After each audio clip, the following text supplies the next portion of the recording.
Moi je peins dans la ville, le but il est simple, c'est clair, c'est vrai que ça peut paraître naïf mais c'est une volonté plus profonde si on écoute Jacques Brel par exemple. C'est une vraie volonté de mettre de l'amour là où MPM va dire nous c'est la propreté et vous la citoyenneté. Moi j'ai envie de rendre le mobilier urbain plus accueillant, plus attractif, plus souriant aux gens de la ville qui y vit.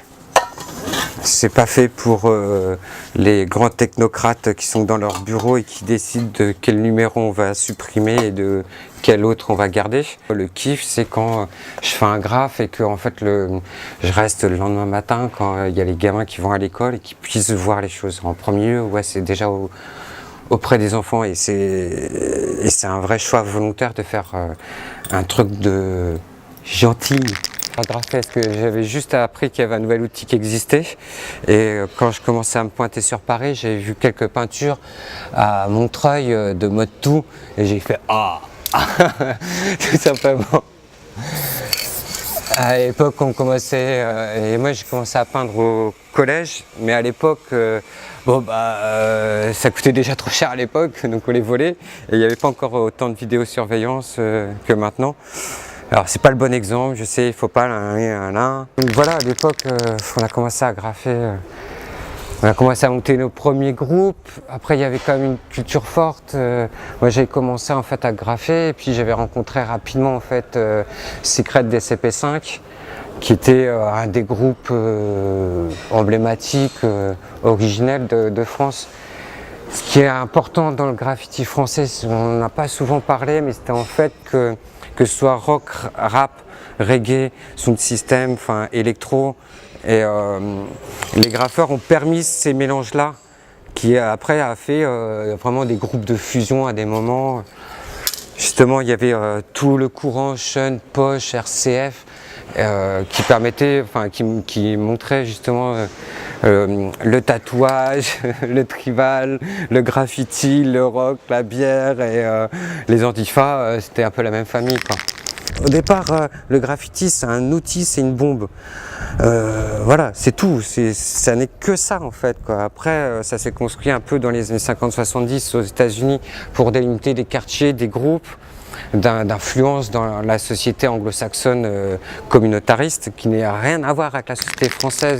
Tous les lettrages typiques sont sortis dans les années 90 vraiment, avec les premiers fanzines qui commençaient vraiment à circuler, Intox et compagnie. Et là où tous les lettrages, la typographie, l'iconographie, hip-hop, c'est recodifié, réaffirmé. C'est vrai qu'au départ on avait tous les BBC, on avait été influencé par justement les étrangers, les BBC et compagnie. Et c'est là où on commençait à peindre beaucoup les camions. Et dans les années 90, les trains ça a explosé parce que là c'était la course à celui qui faisait le plus de trains. J'avais graffé un coup comme ça avec lui, avec Résine, et c'était juste du bon esprit, parce qu'un esprit fort et assez à l'aise avec sa pensée, donc du coup, simple. Il y avait aussi les morts au con, et où il y avait une vraie course à la maîtrise technique, c'est là où toutes les marques sont commencées à apparaître, parce qu'au départ, tu n'avais qu'un seul cap, tu étais obligé de taper du décap four pour avoir du fat cap. Voilà, si tu voulais te faire un cap biseauté, il fallait avoir ton petit cutter, il fallait quelquefois avoir ces petites aiguilles, on faisait des capes aiguilles avec des grosses aiguilles de seringue, donc il fallait faire fondre, c'était toutes des techniques un peu cheloues. Et petit à petit, ils ont commencé à se dire mais il y a de la thune à se faire. Voilà, donc ils ont commencé à sortir leur marque parce qu'au départ, c'est vrai qu'il y avait deux gros fournisseurs principaux. Le mec de Aulnay, il avait aussi son magasin à Gare de l'Est. Après, il y avait Polymex. Et voilà, il y en avait un autre qui vendait de la marabout, Opus de Montreuil, un truc comme ça.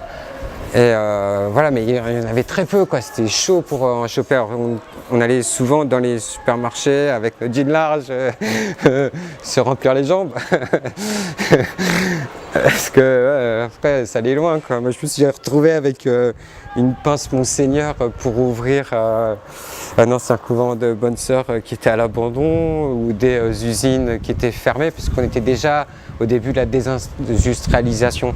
On commençait déjà, moi c'était des choses qui me marquaient en fait à mon époque, c'est toutes les usines qui fermaient. Alors tu voyais tous les trucs de l'époque, avec les vieux téléphones, avec les câbles et tout, et qui étaient complètement à l'abandon, les vieux dossiers, même quelquefois tu avais des vieux ordinateurs d'époque qui laissaient pourrir là, quoi.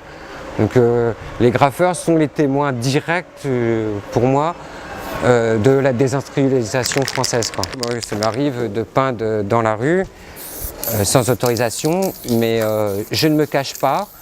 Voilà, si la police elle arrive, je ne me sauve pas, je leur explique, j'assume. Après, je peux être emmené par la police au commissariat pour vérification de pièce d'identité parce qu'il y a quelqu'un qui voudra déposer plainte contre moi, et je peux avoir jusqu'à 7 500 € d'amende, quoi. Donc j'ai vraiment là-dessus, même si je transgresse, je ne vais pas les pousser au crime en tout cas. Parce que les keufs ils sont obligés d'intervenir et tout, du coup ils connaissent à mort le truc. Il y a plein de flics qui connaissent tous les codes du graffiti, ils savent très bien faire la différence entre un graphe, une brûlure, un tag, ils n'ont pas de problème. Hein. C'était quelquefois des journalistes qui avaient du mal. Parce que bon, après je pense qu'il y a des histoires de génération, il y a plusieurs facteurs de toute façon qui rentrent toujours en ligne de compte. Alors, premièrement, de l'art, faire les poubelles, c'est agréable. C'est là pour la première. Alors vous êtes un artiste des poubelles. Oui. Et on vous encourage.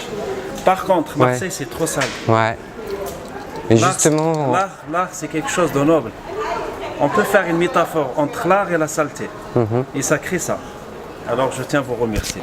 C'est artistique, c'est ça que j'aime bien. C'est apporter la couleur au quartier, parce que franchement, quand on ouvre la fête, qu'on voit toutes ces poubelles, pas qu'à faire. Si on peut aller voir nous faire un smile, c'est encore mieux.